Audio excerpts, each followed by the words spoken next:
Welcome back to the URG Podcast. Today, let me get this mic a little closer. Today, I'm joined by some very special guests. Some people that I consider my friends, you know, my colleagues. We work together. We cook up together. Number one, we got Milo. And then we also got Chris One. I was going to ask, you know, because we met through Chris. Yeah. And then I was going to ask, how did you get connected with Chris? But now I can have both of you tell me the story of how did you guys get connected? How did y'all start working together? How did you guys meet? That's it. Work. Yeah, honestly, it's been work, bro. Yeah. Some work. I met him at work. As soon as I meet somebody, I'm like, what music you listen to? They're like, oh, I make music. I'm like, oh, I make music too, you know? So Yeah. It's always some kind of like topic that comes up like, oh wait, bro, I make beats. Yeah. What, you rap? You know, it's kind of the same thing, you know? Okay, yeah, So, that's what's up. Yeah. Where are you originally from, bro? From Dominica. Oh. Yeah. So, from the Caribbean. yeah, because I was listening to one of your songs and you were like, I rep the 767. And I was like, I don't know where the hell the 767 is, you know what I'm saying? So you was born there? Yeah, I was born there, bro. Okay. I came up to California in 2011. I thought he was talking about the Dominican Republic. I'm like, what's Dominique? I'm like, Dominican? What do you mean, Dominican? You know what I mean? So He's like, nah, Dominica. I was like, yeah, so a lot of people get it mixed up. I'm like, if I tell someone where I'm from, that's one thing I gotta explain almost every time. Yeah. You know? But our population's super small. It's like 70K thereabouts. Damn. So it's a small city, a small community that you grew up in? Yeah, super small town. Okay. Then what's the main language there? Creole. Creole? Creole. Oh, okay. Yeah. English first, then Creole. Okay. Yeah. So you moved here in, you said 2011? Yeah, I was 10. Dang. So what was that? Was there like a culture shock? Was there like an adjustment period, or were you able to just adjust to the California lifestyle pretty easily? Both. There was a culture shock. Like, a lot of people won't understand my accent. Like, huh? Like, what is he saying, right? But since I was young, I was able to adapt and my accent changed a little bit. But I switched back once I'm with family. I don't know if it happens. How do you pronounce it? Dominica? Dominica? Dominica. I don't know if it's the same as in Mexico, but in Dominica. But like, for example, all my cousins, if I talk in Spanish with an accent, they start roasting the fuck out of me. They're like, "Oh, this gringo," like, you know what I'm saying? So is it similar over there? Like I haven't been back, but if I go back and I speak like American, patois, no, if I speak like patois, right? Okay, yeah. They're gonna be like, nah, this is this is not it. You lost your accent. Dang. So, on both sides, I'm like, it's screwed. Yeah, now you don't. Yeah, now it's like, all right, now on this side I got the accent, and on this side I got an accent. Now I got double accents for double the language. You know? Yeah. do they have a word for that? Like for Mexicans, like they call it like people who are like not from Mexico or not born in Mexico. They call them pochos. Yeah. That's lucky disrespectful as fuck, bro. I don't like that shit. I haven't heard a word. I hear it. I'm like, my hair stand up. I haven't heard a word yet, but I'll find out. I'll find out for sure. That's funny. Yeah, I have a. Oh wait, we do have a word. Yeah. Yeah, Yankee. A Yankee. A Yankee? They're gonna call me a Yankee. Yep, they because like sure are. a lot. That's what we call Americans, Yankee, because the accents like they're yanking. That's what we call them. Yeah, I don't know how it works. Alright. An American Yanks, so we call them Yankees. It's just like if I go home, I'm a yardie, because I'm back at the yard, like back at home. What does yanking mean? Yeah. I guess like American accent. Yeah, it's funny. Yeah. All right. I thought yanking was like, you know what I'm saying, like a wanker, you know what I'm saying? Like, I thought that's what you A was talking about. wanker? That's Yeah, bro. I don't know. That's British, right? Yeah, that's British. British. But that's funny, bro. Yeah, I have a Chinese friend who he was born in China, or no, he was born here, but he has a heavy Chinese accent. But his wife is Chinese.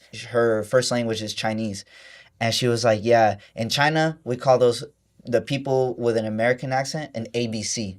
Like, that's their term. ABC, so like the alphabet? Yeah, so she calls her husband an ABC because he has a broken Chinese and broken English. That motherfucker can't even get one right. You know what I'm saying? He's Chinese? Yeah, he's Well, he's Chinese. He's American, but yeah, he's Chinese. That's You how know I what I'm feel saying?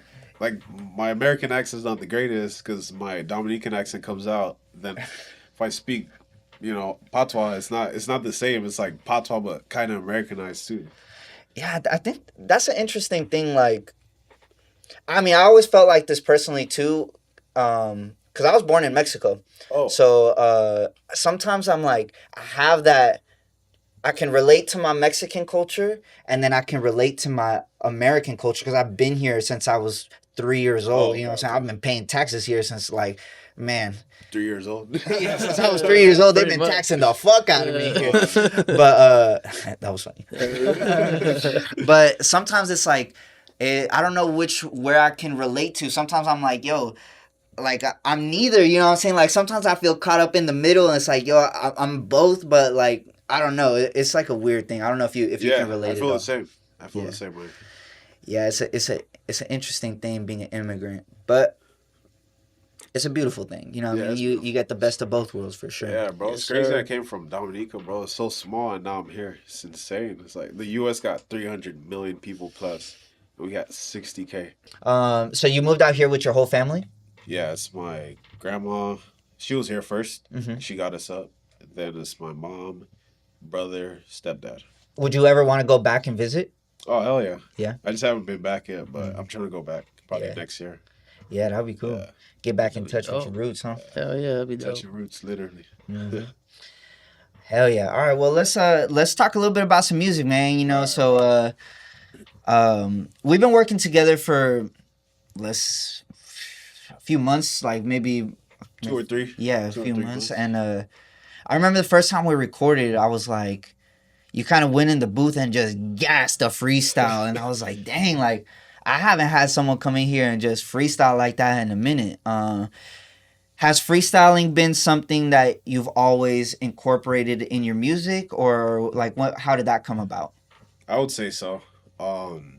Most of the songs I had from back then were freestyles and then I wrote. But it would be piece by piece by piece, right? But like lately I've been getting better at fully freestyling a song. Like sometimes I would freestyle a 4-minute song all the way through. Yeah. Next beat, freestyle all the way through. Next beat, freestyle all the way through. So I feel like sometimes I get the inspiration to just keep going, but most of my songs back then were freestyles. But now I do write more now. It's still freestyles. Best of both worlds. Yeah. So was that something that you were like, because that's not easy. So have you always been good at freestyling? Was that a skill that you had to develop, or? I think I got Talk to me better about over time as I wrote more words and more situations got me. It got me a little better at freestyling. Okay. Yeah, but I would say I was better at writing my song and then go to the booth with that than freestyling. I can't just go off the top, but now I've gotten better. Actually, one of my songs, the crazy thing too, Brazil to UK. I don't know if you want to get on that later. Yeah, let's talk about it. Yeah. So I heard the beat for Brazil to UK. I was feeling the beat a little bit, but then it kind of died off, and I had nothing. And I was like, I like this beat, bro. I want to write to it, right? I took a nap. I kid you not, bro. As soon as I wake up, I wrote the whole song. Like it came to me in a dream. It's crazy. I wrote the whole thing. I put on the beat once after I woke up, and I wrote the whole thing. It's fire. And it took me like 2 to 5 minutes. I didn't edit anything. Damn, bro, you had to be typing fast, huh? You're like, clack, clack, clack, clack. Yeah, it all came to me. I just started flowing, just flowing. It's not a long song, so it didn't take too much.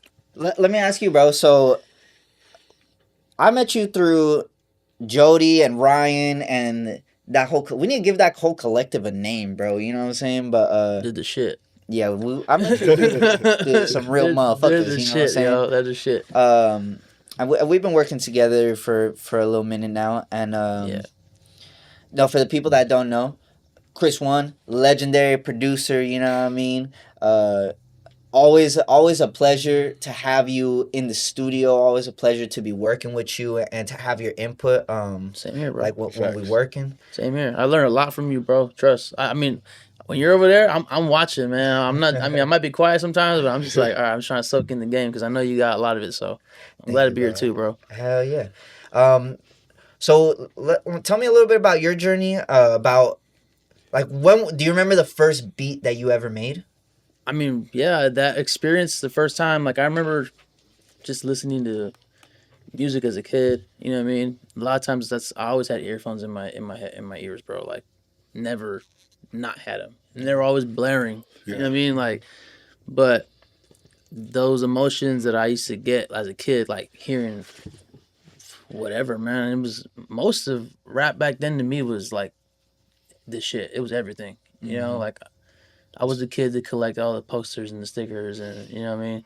It was more fun. It was a lot. I mean, bro, I used to do all the. I wanted the chains. I wanted the Oversized tees. oversized everything. You know what I mean? The headband. I rocked the do rag. I don't care, bro. You know what I mean? I was that kid, but it was just my personality, man. And it did get like kind of, what was the word, like? Overwhelming? Nah, it didn't get very. I didn't get a lot of like support for it. You know what I mean? Because a lot of the music I listened to was like it was bad music, so or bad. You know, I actually came across producers looking up like how they made beats, and like I just seen like, damn, bro, like these are just regular guys, you know, in a sense. Mm-hmm. And you might not see them, you know what I mean? Which that's cool with me too. So I'm not really big on like the whole spotlight. Yeah, the spotlight. I'd rather have the bag, you know what I mean, and just live my life. You might see me in the grocery store, might not, you know. Might catch you at the Costco or Yeah, something. you know what I You know mean. what I'm saying? Grab me a chicken baker too. Oh yeah, bro. You know what I mean? Hell yeah. With the fucking the smoothie shit that they got, you know what I'm talking about? Yeah. Sundays. The Sundays too go crazy. Fire. Yeah, hell yeah. I know they've been dropping some new shit lately, but nah, you know, I got a wife and shit, man. I just try to.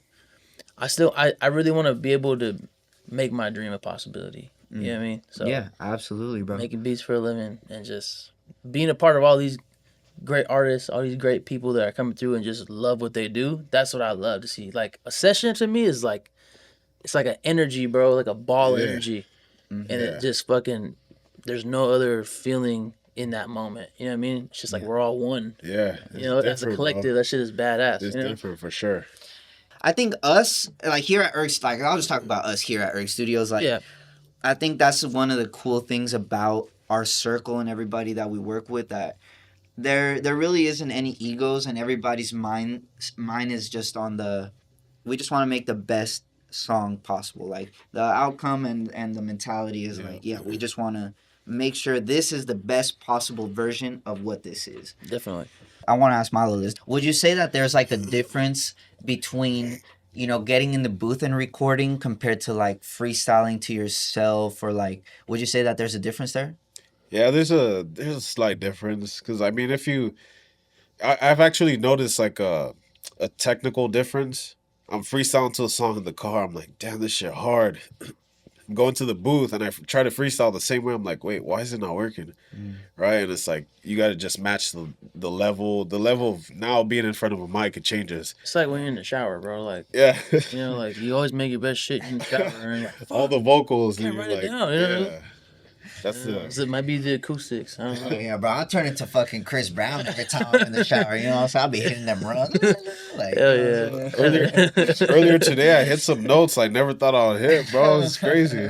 For I real. was hitting the whistle notes and shit. Yeah, bro. Got the Mariah Carey on them. Yeah, straight up, bro. No, so there's that difference, and then there's a slight similarity, right? I mean, if you're freestyling, vibing to yourself, like the last song I dropped, Came Through. That was all a freestyle, and I just tried to keep the same vibe once I was here. I just remembered right before I recorded, I was like, I'm gonna try to keep the same vibe, and I did. It was laid back, just like how I freestyled it. So Let's talk a little bit about Came Through. It's your most recent single that you put out. What I noticed with that one is you did a little bit more of like a melodic type of flow, a little bit more singing, using your voice in a different way. Yeah. What kind of inspired that, and was that like the first time that you ever did something like that, or have you done that before? I've done like little melodic stuff before, but I would say Sacrifices help with that. And then Chris was like, put some melody into Bel Air. Okay. That song was right after Sacrifices. He said put some melody into that little transition, and it worked. I'm like, damn, this shit's hard. So I started using the auto-tune just a little bit after that, and then Came Through felt like perfect to use a little use a little melody. Yeah. Yeah. And crank up the auto tune a bit more. Yeah. Yeah, the ad libs on Came Through, bro. The ad libs. Probably my favorite ad libs tracks that we've done. You know what I'm saying? Yeah, Like they were a little bit more. Well, go ahead. Tell me a little bit about the ad libs in that one. No, so the ad libs in that one, I used the melodic style a little bit, and I think it worked out because I had fun. I had the most fun with those ad libs that from any other song I've done, and I don't know, doing it that way made it feel more natural. Right. Natural in the track, in the booth. You know, I didn't have to do too much. It's just a super laid back track. Mm-hmm.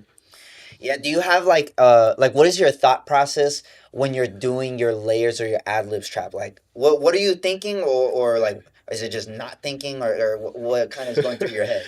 So whatever the verse is, Mhm. whatever the last bar of the verse of the last bar in every bar, whatever the last half of that bar is, I'm like trying to find something to match it. So someone's like, if I say I'm on a bike, that's transportation. So I could say some shit like ding ding like the bell, or I could say or I could say skirt, you know. Yeah, I feel I'll be like Willie, you know. Anything relates to a bike, I would say, yeah, exactly. Like shout out BMX, you know. So Call me Matt Hoffman. Yeah, that's kind of the thought process with that. When it comes to your writing process, do you have any writing, like, do you have any rituals that you do? Do you need to do you need to be in a specific place or anything like that? No. Just... I could be in the car, I could be in the grocery store, I could be anywhere. If I want to write, then I'm gonna write a song. And it's like, it's best if it comes to me as soon as I know when I have a song ready in my head. I'm like, I gotta write this down. I gotta write this down because it's gonna turn into a song ASAP. Dang. Yeah. So nothing special. I feel like I can't stop though. Once I do start writing a song, I can't stop. Okay. But if it has to do with sleep, then I'm gonna trust it because Brazil to UK was written after sleep. So if I go to sleep writing and I wake up the next day, I might have something. Okay. Yeah. So that's the only thing that you will allow to interrupt the writing process if your body's like, yo, you need to go lay down. Sleep. Yeah, bro. Exactly. Yeah. That's funny. I was editing a video last night, and then I did the same thing, but that was like the first time I ever did that. My brain just started shutting down. I was like, click, click, click, and my eyes started doing this. And then I was like, oh, I'm just going to go to sleep. And then when I woke up, I was like, oh, yeah, like I just clearly knew what I needed to do. Like, it's pretty interesting. I think I do that for beats sometimes, bro. Yeah. I'll like go to sleep, or like I'll make a beat. Yeah. And I'll just be tired, and like I might leave my headphones in, and then wake up, the beat's still playing. I'm like, we have this right here. Yeah. You know what I mean? Like, that's natural, bro. Like if you're good at what you do, and if you just have passion with what you do, it's like all of that stuff's gonna come natural, spontaneously, you know? Yeah. No, absolutely. What about you, Chris? Do you have any like rituals or any type of like, you know, do you need to create a certain vibe when you're making a beat, or is it more on the spontaneous side of it? Now I just do it whenever I got free time. You know what I mean? I might be in the break room or whatever. You know, I might be sitting in my car or whatever. But that's why, like, for a lot of people who don't know, I make a lot of my beats on my phone. Like, I'm almost never on a laptop. Which I mean, it has its plus, it has its, you know, its downsides too. But I feel like I've gotten pretty good at it, and I know how to, you know, go around and all my little tricks and things that I've taught myself over the years. Of now I can make really good sounding beats, and I have people who look out for me too, other producers or engineers, and that they're like, hey bro, like here's a beat pack, you know, and I'll use some one shots or whatever to bomb in, and yeah, I mean, whenever I feel it, pretty much now. Are you able to like get drum kits on your phone? Yeah. So you gotta like save the sounds on there, or how does that work? I never tried that. I have an app. I don't even know if it's in the app store anymore, but it follows my phone because you know you transfer. But I mean, drum kits are essentially just sound bites. You know what I mean? WAV files yeah. So I mean, I'll just save them all to that app, and then I'll import them into my DAW, and you know what I mean. That's pretty much what it is.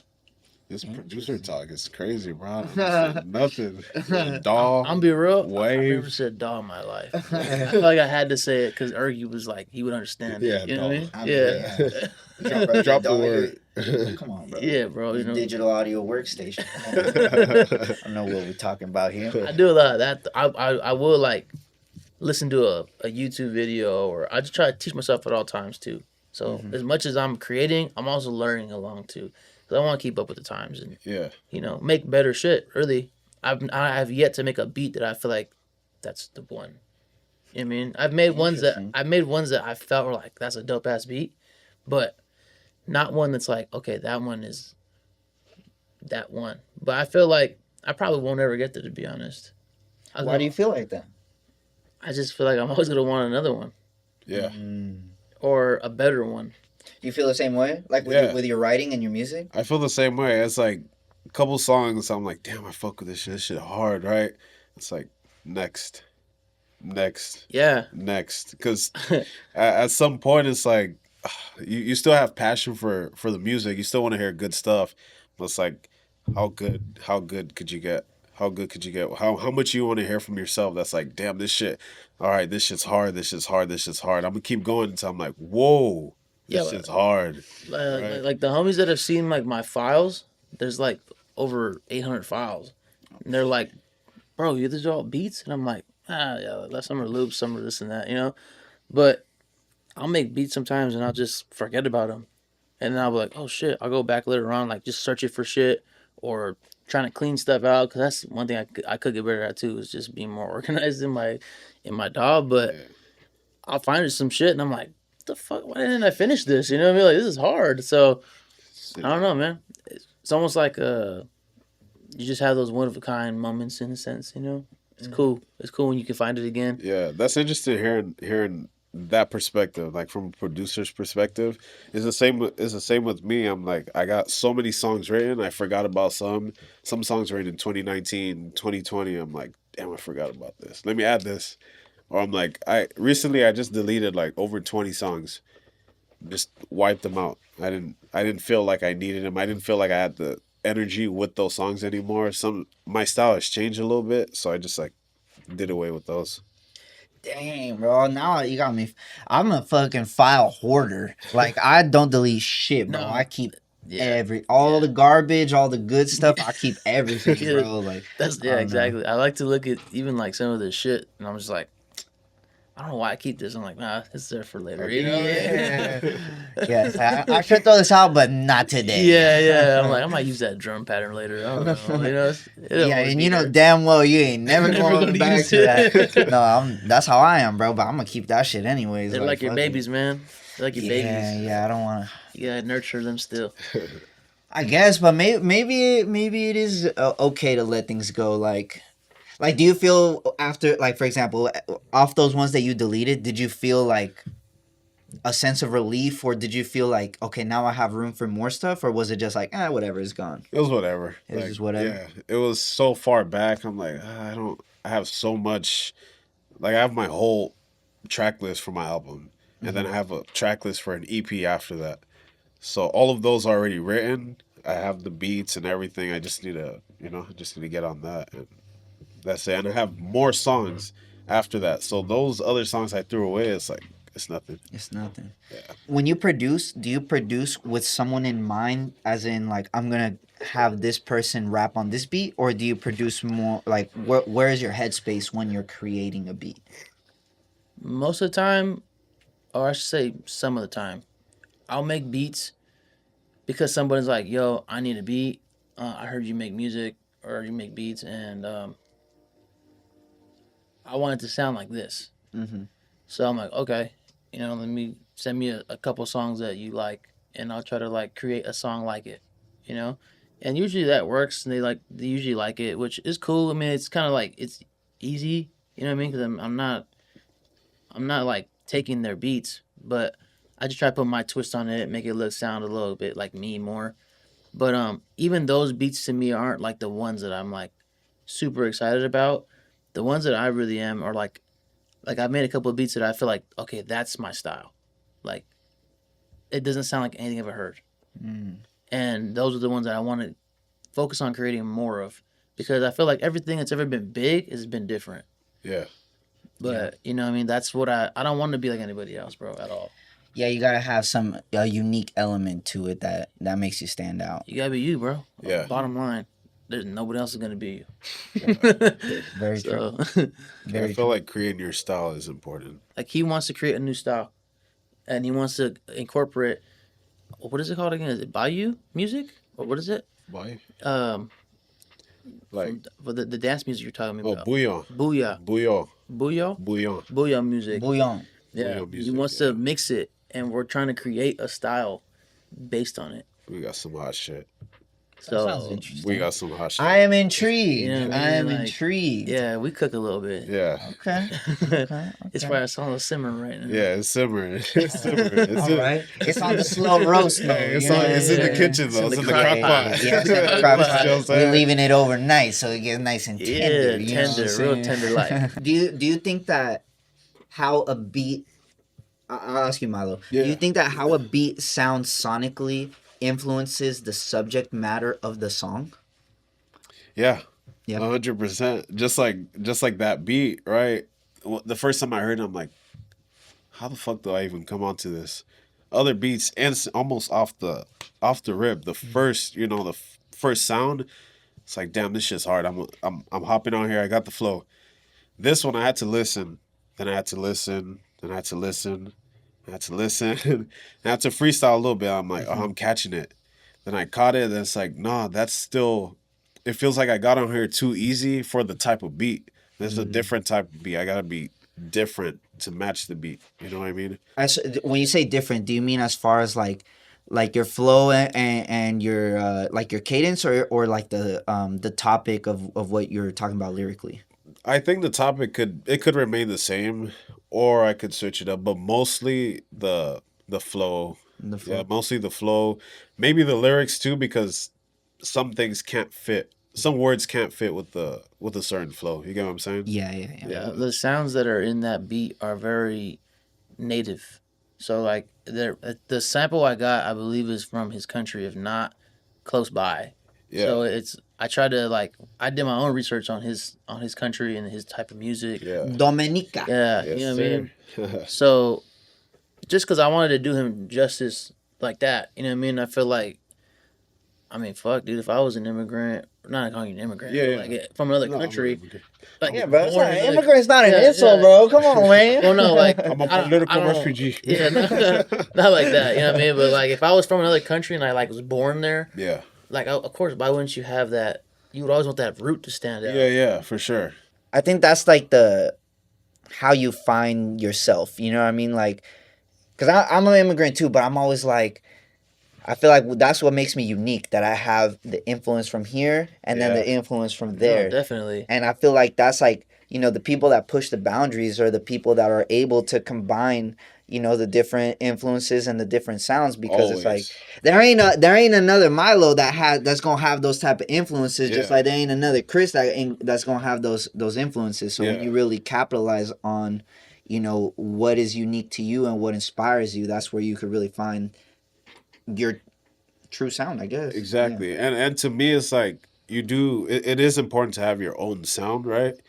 But to me, I just like making music, and it's a hobby first. Eventually, hopefully it gets big enough to where it's work, right? But for now, it's a hobby. And if I want to make a rock album, bro, I'm gonna do it because it's just fun, right? If I want to make an indie album, I'm gonna do it. It's cool. It's fun. You meet new people. You network with different groups. You get to feel all the music, right? Mm-hmm. If I want to go back home and make a bunch of bouillon music, I'll do it. You know what I mean? Yeah. In your writing process, do you ever think about the listener or like the audience, or is that something that just doesn't go through your head? That does go through my head a little bit. I feel like first I want to do it because it's fun. It's fun for me to create it, and I'm not trying to copy anyone, but going off of my inspirations. Let's say I'll use Tyler the Creator for example. Okay. If I want to make music like him because I like his music, it's probably going to reach his fan base because that's the type of music. So I don't really think too much of the fan base, I just think about the sound of the music, and then I think like I feel like Tyler could be on here. That's like this like a Tyler type beat, right? And then I do my thing, and then whoever it reaches, it reaches. Like I said, I feel like everybody who's ever made it gigantic has been dramatically different. They're always like, I mean, like look at like the Dr. Dre documentary. Like they're the defiant ones. They're the ones that are people are hating on Yeah, because it wasn't what was popular. right. You know what I mean? But then they created a whole movement. I feel like now it's a little more loose. People kind of just literally kind of copy paste. It Yeah. kind of fizzled out. Yeah, that like being unique isn't really a thing anymore. I think it's coming back. To be honest, I think that's why. I forgot who. Oh, we had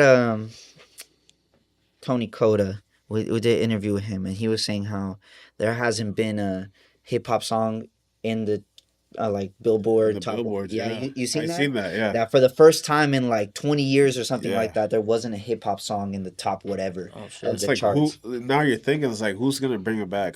Drake's dropping next month. I think I mean, it's but gonna end next month. To be But honest, Drake is like he has the Drake effect, but I think it goes to what you were saying earlier. Like hip hop reached a point where everything was like everybody was sounding very similar, sounding the Yeah. same, and then the audience just got like yo, we've already heard this. You know what I Tired. mean? So Yeah.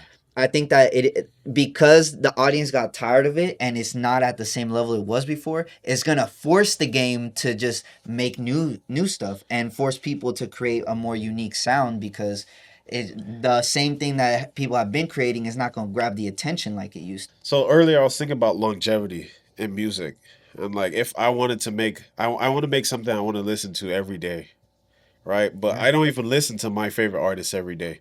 But some of the I could listen to Lil Wayne every day. I don't because there's a lot more music, right? I could listen to Drake every day. He has enough different styles to listen to every day. Yeah. That's how I'm trying to be for myself. Like I listen to my music and I want to make music that I can listen to without getting tired of it. No, that's the versatility. If you're that versatile, man, like, fuck, you might take over the world, you know. But look at people like Drake. I mean, dropping ice blocks in Yeah. fucking Toronto. You know what I mean? And people are People are lighting on fire, Yeah, you picking know. ice picks. It's crazy. they want it. You know, Wait, I didn't hear about this, bro. What did he do? He Yeah. dropped ice blocks. bro. He made Pallets. like yeah. Pallets of ice cubes, probably as tall as we are. That was like a building, dude, Yeah. But for what? to hide his release date. And people would just start going They crazy. found it in 3 days or 2 days. They were like pickaxing it and everything, bro. Oh, that's hilarious. That's low key genius, bro. Fuck. I mean, it's That's cool pretty because smart. that's creative. It Yeah. created a spectacle. And Yeah. You know what I mean? It brought you that like, he's not gonna tell you. You gotta go get it. There's some excitement. Just, Yeah, just the like excitement, yeah. you were saying earlier, like merchandise, having merchandise, use the posters they used to have back then. Like hip hop now, I feel like with the digital age, it's kind of easy and it's just convenient. Like send this in, get a mix and master, get it back, drop it all through the phone. There's no physical aspect. Go pop outs, do pop outs, sell out the trunk like J. Cole. That's still, he had to do something like that. Drake did the ice blocks. So those artists at the top, it looks like they're doing the major promo stuff. Like Nipsey selling his CDs, right? You're telling me about Oh how yeah, he sold the his concert CDs ticket. and concert tickets. That's like we need to take something from that to move forward and be successful. You just gotta think outside the box, man. Yeah. Don't be like everybody Well, else. that's like because I think that's more of like a marketing thing. Because like going back a little bit to what we were saying about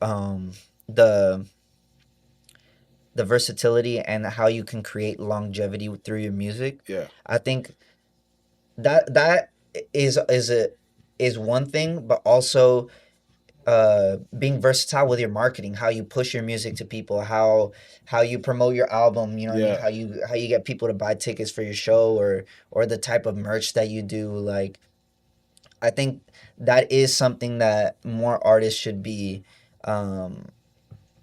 aware and working towards, because it's one thing to be creative with your music, but it's also another thing to get it to the people, you know what I Yeah. mean? And you got to do something, just like how we're saying you got to be different with your music, you also got to be different with how you're pushing it, because Yeah.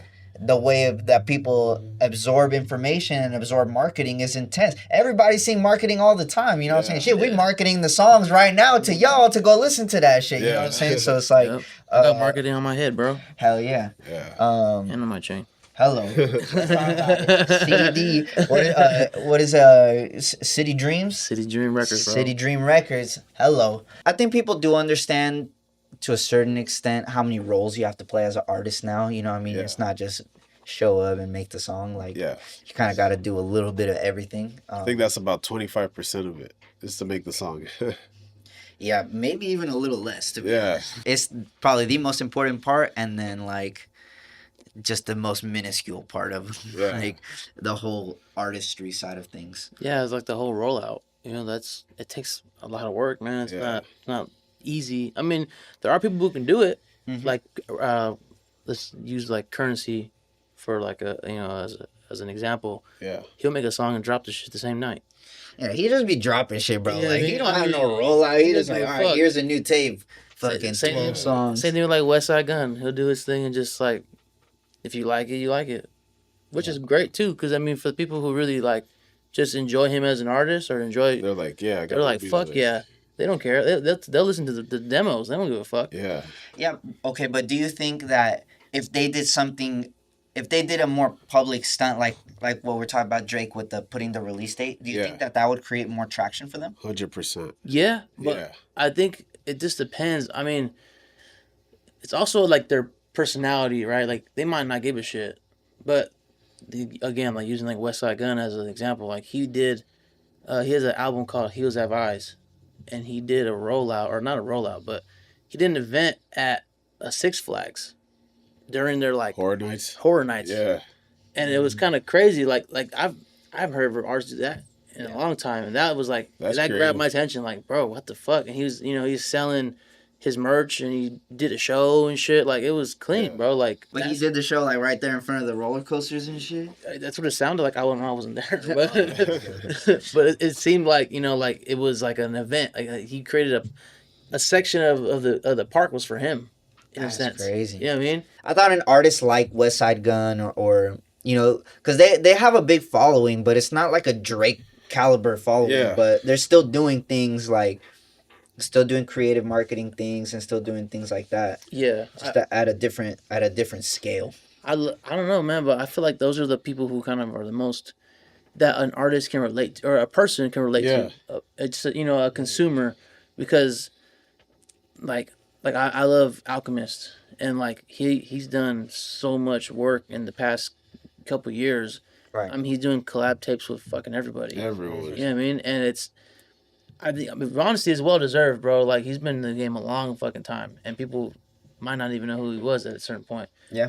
But now, I feel like he's finally getting the flowers he deserves, and like, dude, that shit's dope. It's inspiring, because it kind of made it seem like it was not possible to be like that anymore. Yeah. Yeah, I mean, I think The Alchemist is a good example too, because, I mean, a lot of the producers that were in that era did not evolve. Yeah, they kind of just kept to their laboratories, They didn't start working with new artists and things like that. They were like, "Now we got to keep it hip hop and all this stuff." But I think to a certain extent, hip-hop. He's still doing hip hop. I wouldn't say his music is. But I'm like comparing an Alchemist to like a, like, who can I compare him to? Like a DJ Premier. You know what I mean? Like DJ Premier is not at the level that the Alchemist now. But at a time, DJ Premier was like a way above the Alchemist, you know what I'm saying? But I think that's because like the Alchemist did things to stay relevant, you know what I mean? Like, he actively pursued staying with the new artist and doing things like that. Yeah, I mean, DJ Premier, if you're really in that realm where you like love that kind of music, like, he has done some music here and there, but I get what you're saying, like, not at the level of, or I should say, like, the speed. Because I mean, it almost seems like he's never fucking sleeping. Yeah, you know what I mean? Like, the way he's putting out music, and you're talking about the Alchemist, right? Yeah, the Alchemist. Yeah. Man, So I mean, I guess we don't know what they're really doing in their downtime, but like on that level, for sure. Like, yeah, he's probably the one that stands out the most from that era. All right, let's shift gears a little bit here, and I want to talk about you have a song called Florida, It's out right now. Florida is out now. It's your newest single that it's on all streaming platforms. Tell me a little bit about Florida. Kind of put me in the world of that song. I got you. So I wrote that one when I was in college, right? I went to Okay. college in Citrus in Azusa, Okay. Glendora. That song was the first song I got a feature for. So I hit up this dude on Instagram. They were artists, right? It's he goes by the name of Fat Swag now, Okay. and I think it's his cousin DK Guwap. They had a group together. They were called 300 Pounds of Guwap, and I fuck with their music. At the time, I was on a little Florida run. I was listening to all the Florida artists. I came across them. I'm like, Are they damn. bigger dudes? Is that why they're called 300 Yeah, pounds? yeah. Booyah tribe type shit. Okay. The bigger dudes, yeah. They're so they're from Florida. He sent the beat back. I just kind of named it that. I hit him up on Instagram and I asked him like, hey, how much for a feature? And he said 200. I was like, all right, bet. I had the money at the time, so I sent it over. And at the time, he was up and coming artist, and now he's like a big fashion designer. So I'm like, oh shit, yeah, Hey, you were able to call that one a little early, huh? yeah. So So tell me a little bit about. That's the first time that you collabed with someone. that is the first time, yeah. You know what was the energy like hearing the verse and did you have to like did you think like, oh, like this is hard, I gotta go rewrite it or rewrite my verse or something? Yeah. Or like what was that kind of experience like collabing with someone? So honestly, he sent back his verse. I'm like, damn, that shit's hard. All right, this is what he's talking about. I freestyled off that beat, and I went off of what he said. And I was like, wrote, and then I just went off. Everything I did after that was freestyle. Oh, So then I wrote that, and then I started dissecting. I'm like, all right, I take this off, right? I'll keep this section. I'll take this off, right? And then I played it back, ran it all the way through, and I just ran with that. make sure to go check that out. Florida by Milo featuring Fat Swag out now on all platforms. Yes, sir. What is the feeling like when you're going to pull up to the studio? Do you feel ready? Do you feel nervous? Are you like anticipating the session, or is it kind of like, all right, nah, this is standard procedure. We just gonna show up and show out. Like, what's your mentality behind A that? little bit of everything, bro. To be honest, like the anticipation builds a little bit of nervousness because I'm trying to get it right, right? But I'm also just trying to have fun, right? Right. And a lot of stuff is already ready, so there's no reason to be like, oh, is this ready? Is this ready? But there's been times I pulled up. So yeah, another song we recorded, Eyes on the Prize. That song, the day I went to the studio, I wasn't supposed to record that song. I had a whole other song I was ready to drop, and then I was like, you know what? I freestyle. That was a freestyle. I just went in the booth and did that, and I was like, it was cool. And we shot the video at the studio the same day, so that was spontaneous. But I mean, heading to the studio now, I feel like I'm prepared, but it's still like I'm trying to get it right. Yeah. Yeah. So you still try to like if there's a moment where you're like, okay, I came in with this game plan, but the moment is kind of calling for this. Yeah. You'll just go with what your instincts are telling you. Yeah, exactly. Now we're going to jump into a section of the podcast called the URG Quick Fire Questions. It's going to be some questions. I'm going to go one and one, and then you just answer however you feel. You know what I'm saying? All right, so we'll start with you, Milo.